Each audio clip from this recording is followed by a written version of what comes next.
बे फैलावनि सोमोन्दै आं बुंनो गोसो गैयामोन, नाम लानो गोसो गैयामोन आरो दा नोंथांमोना सोंबाय नालाय आंथ' बुंनांसिगोन।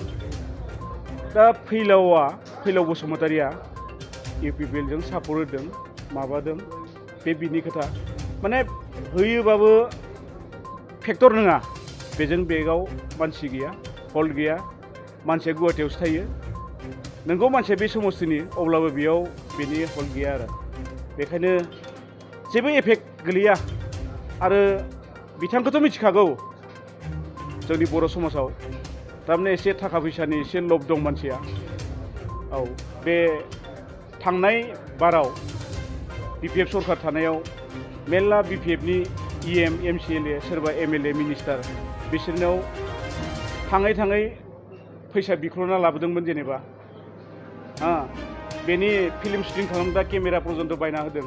बेयाव बिपिएफनि मानसिनि अबदान दं आरो दा आरो सरकार गैया नालाय आरो ओरैहाय जालायबाय, ओरै मोनगोन सानबाय आरो फिन बिपिएफआ पावाराव फैबा आरो फैफिनलायगोन बिदि। बेखायनो फोथाया मानसिफोरा बिथांखौ।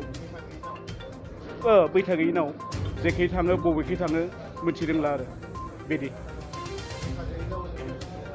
बैथा गैयि नावजों रुजुजायो, माने बोजों थांगोन बेनि जेबो थिरांथा गैया। औ, बारा जेरै बुयो ओरैहाय थांफानो हागौ। कक्लाबारि बियाबनिफ्राय दा बिपिएफनि बिजाथिखौ देरहागोन होननानै नै दा मुहुर्तआव जों नुना मोन्दों आरो माने नैबे बर' रायजोफोरा मोनसे गोसोआ सोलायनाय फैदों। थांनायाव जेनेबा गोबां मानसिया इउपिपिएलनो भट होनानै प्रमदखौ देरहा होदोंमोन, नाथाय जेबो खामानि जायासै। 2 बोसोरनि जानोसै जेबो खामानि जायाखै। आरो जिखिनि खोथा बुंदोंमोन बिथांमोना नंखाय न'खर साख्रि होगोन होन्दोंमोन, गैया, मोनाखै, नङा होमबा? सोरनोबा सेल्फ हेल्पनो 75,000 होगोन होनना बुंदोंमोन, बेबो गैया।